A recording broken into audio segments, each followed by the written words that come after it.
Everyone, welcome to FADV Sam YouTube channel. Today I am going to talk about fundamentals of stock market. सबसे पहले आते हैं, कोई भी आप फंडामेंटल किसी भी शेयर का अगर आपको देखना है तो सबसे पहले हम लोग शेयर चूज करते हैं। कोई भी शेयर, मैं रैंडम शेयर कोई भी शेयर चूज कर रहा हूँ, जैसे मैचगांव डॉक शिप को चूज कर रहा हूँ, आपके सामने है। अब मैं इसका फंडामेंटल चेक करूँगा। बहुत सारे लोग कंफ्यूज हो जाते हैं कि ये कंपनी फंडामेंटली स्ट्रांग है या नहीं, तो आज उसी डाउट को मैं क्लियर करूंगा।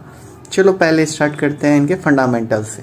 सबसे पहले आते हैं मार्केट कैपिटल, MKT और CAPT, वो आप देख रहे होंगे यहाँ पर। ये है मार्केट कैपिटल, ओके, ये है मार्केट कैपिटल। अब हम लोग देखेंगे कि ये मार्केट कैपिटल इसका हम कौन सी कंपनी है, लार्ज कैप है या स्मॉल कैप है या मिडिल कैप है। तो सबसे पहला बात जो अपने माइंड में रखना कि ये स्मॉल कैप कंपनी हम इसको तभी बोलेंगे जब इसका market capital less than 1000 crore से करोड़ हो। अगर 1000 करोड़ से कम हो तो ये फंडामेंटली क्या है, स्मॉल कैप कंपनी है। Got it. सेकेंड, अब स्मॉल कैप कंपनी का तो पहला रीजन आपको पता चल गया, कंपनी का market capital less than 1000 crore से कम होगा तो वो स्मॉल कैप होंगे। नेक्स्ट, मिडिल कैप कंपनी, उनका मार्केट कैपिटल जो होता है वो 1000 CR से ज़्यादा एंड 10,000 CR से कम होता है। इसके बीच के रेंज के जो भी कंपनी होती हैं, जो कंपनीज होते हैं उनका जिनका मार्केट कैपिटल होता है, उनको हम लोग मिडिल कैप कंपनी बोलते हैं। तो मिडिल कैप कंपनी का क्राइटेरिया हो गया 1000 करोड़ से 10,000 करोड़ के बीच में होना चाहिए कंपनी का, ओके।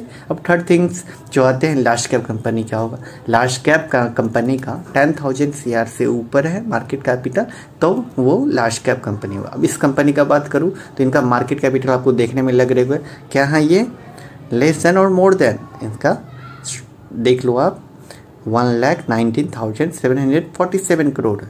तो ये क्या है, ये क्या है, ग्रेटर देन 10,000 CR से है, तो ये लार्ज कैप कंपनी है। अब नेक्स्ट आते हैं P/E रेशियो, जिसको हम लोग बोलते हैं price to earning ratio. P means क्या होता है, प्राइस, और E means earning per share. अब यहाँ पर लिखे हुए हैं आपके सामने, आप देख पा रहे होंगे, ये है अर्निंग पर शेयर, मतलब ये कंपनी कितनी कमा रही है पर शेयर से। अगर आप एक शेयर बाई कर रहे हो या सेल कर रहे हो, उससे कंपनी को क्या बेनिफिट हो रहा है, ये है 68 रुपीज़ अर्निंग पर शेयर कमा रही है। अब इसी चीज़ का रेशियो जो होगा, जो प्राइस है अभी मार्केट का प्राइस क्या है, मजगांव इस कंपनी के मजगांव डॉक शिप कंपनी के प्राइस क्या है, प्राइस अपॉन EPS, जो अर्निंग पर शेयर होता है। अभी प्राइस क्या चल रहा है, आप इनका कैलकुलेट कर सकते हो, P/E रेशियो कितना होगा। अभी प्राइस चल रहे हैं 2860। अब इनको डिवाइड कर दो आप अर्निंग पर शेयर से, जो कि है 68.20, ओके। तो आप इसको अगर कैलकुलेट करोगे तो आपके पास आएंगे 43.53। आई होप कि इसमें कोई डाउट नहीं हो, आपका क्लियर हो गया हो, ओके। क्या करना है, P/E रेशियो क्या होते हैं, price to earning ratio. Means अभी मार्केट का कैपिटल मीन्स ये अभी जो मजगांव डॉक शिप है इसका प्राइस क्या चल रहा है इस शेयर का, तो आप देखोगे 2816.20 चल रहे हैं, ठीक है। और इनका अर्निंग पर शेयर कितना है, 68.20 है। तो आप इनको डिवाइड करोगे तो आपको मिल जाएगा P/E रेशियो। अब ये आप सोचोगे कि P/E रेशियो कितना होना चाहिए सर कि मैं इन्वेस्ट कर सकूं, तो मैं सिंपली बता देता हूं, P/E जो होता है वो रेशियो लेस देन इंडस्ट्रीज के P/E रेशियो से कम होना चाहिए, तब आप इजीली वे में इस कंपनी पे इन्वेस्ट कर सकते हो और वो कंपनी अंडर वैल्यूड होते हैं। अब यहाँ देख लो, इंडस्ट्रीज का P/E रेशियो का मतलब हो गया कि आप सपोज आप अपने स्कूल में हो, आप किसी क्लास में हो और वहाँ पर बहुत सारे बच्चे हैं, जो भी बच्चे हैं आपके उसी क्लास के जो भी बच्चे हैं वो आपके कंपेटिटर हो गए। अब सारे बच्चों का जो भी मार्क्स आएंगे किस सब्जेक्ट में, उनका एवरेज लिया जाता है और उसमें मतलब उसको कंपैरिजन किया जाता है। मीन्स अब आप सुन लो, टॉपर को 95 आए हैं और बाकी बच्चे हैं जिसको 40 आए हैं, अब किसी को 70 आए हैं, किसी को 80 आए हैं, सारे का एवरेज करके तब एक मिडिल रेंज किया जाता है कि ये इस क्लास 9th के बच्चे का एवरेज कितना है, 70 या 80। उसी प्रकार से यहाँ पर जो कंपनी है, ये जिस भी सेक्टर में काम कर रही है उस सेक्टर में कितनी पीयर कंपनियां हैं इनकी, उन कंपनियों का सारी चीज़ देखकर, मतलब इंडस्ट्रीज का P/E रेशियो निकाल कर उनको कंपेयर किया जाता है और इनका वो है, यही है इंडस्ट्रीज P/E रेशियो। आई होप कि इसमें कोई डाउट ना हो।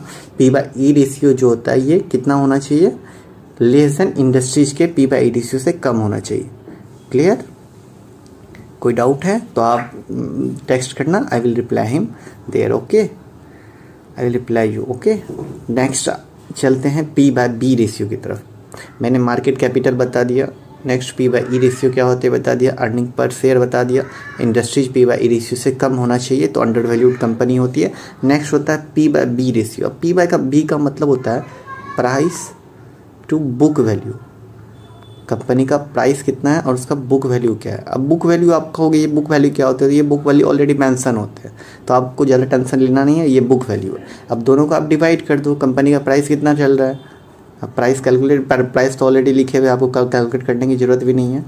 प्राइस है 2816.20, इसको डिवाइड करना है बुक वैल्यू से, बुक वैल्यू कितना है 180.67, तो आपको निकल जाएंगे P बाय B रेशियो।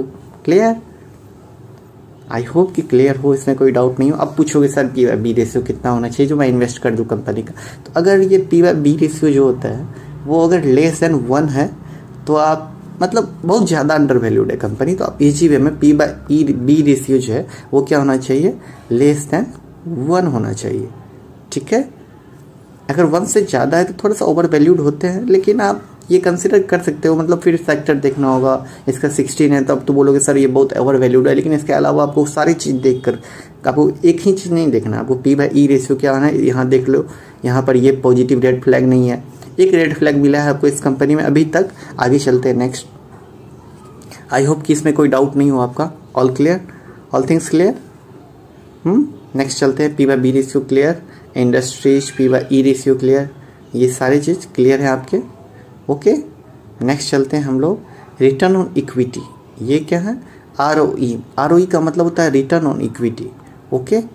ये रिटर्न ऑन इक्विटी होता है कि मतलब ये पर एनम जो है ना कंपनी कितना का रिटर्न देती है, अब आपके ऊपर है, कोई 10% भी देती है, कोई 35% देती है। अगर आप इसमें इन्वेस्ट करना चाहोगे तो आपको ये पर एनम 35% का रिटर्न दे सकती है कंपनी, ये एवरेज अभी तक दी हुई है इसलिए ये 35% रिटर्न लिखा हुआ। नेक्स्ट EPS मैंने अब बता दिया, अर्निंग पर शेयर। उसके बाद आते हैं डिविडेंड। डिविडेंड क्या होते हैं आप समझ रहे हो, जैसे मेरी कोई कंपनी है, सपोज मेरी कंपनी का नाम ABC है, अब मेरे को कंपनी में प्रॉफिट हुआ, मैं मतलब अच्छा खासा अर्निंग हुआ मेरे को, तो मैं क्या कर चाहता हूँ कि जो मेरे भी शेयर होल्डर है मैं इनको भी रुपया देना चाहता हूँ, तो मैं क्या करता हूँ ये डिविडेंड के जरिए उनको डिविडेंड अनाउंसमेंट करते हैं पर क्वार्टर रिजल्ट आने के बाद, तो आप डिविडेंड ले सकते हो अपने में, ओके। वो कंपनी आपके अकाउंट में डायरेक्ट क्रेडिट कर देती है, आपके बैंक अकाउंट में डायरेक्ट ये डिपॉजिट हो जाते हैं, ओके, चले जाते हैं, समझ रहे हो। और ये हर क्वार्टर में मतलब बहुत सारे ये जो डिविडेंड दे रहे 0.46%, तो ये आप निकाल सकते हो कितना होता है 0.46%। नेक्स्ट बुक वैल्यू क्लियर है, फेस वैल्यू भी क्लियर है। फेस वैल्यू कुछ आधा है नहीं, जब तक आप क्या कहते हो इसका, इसके लिए आपको अगर आपको फेस वैल्यू जानना है तो इसके लिए आपको बायबैक जानना होगा, जो मैं नेक्स्ट वीडियो जो भी बनाऊंगा, ये तो फर्स्ट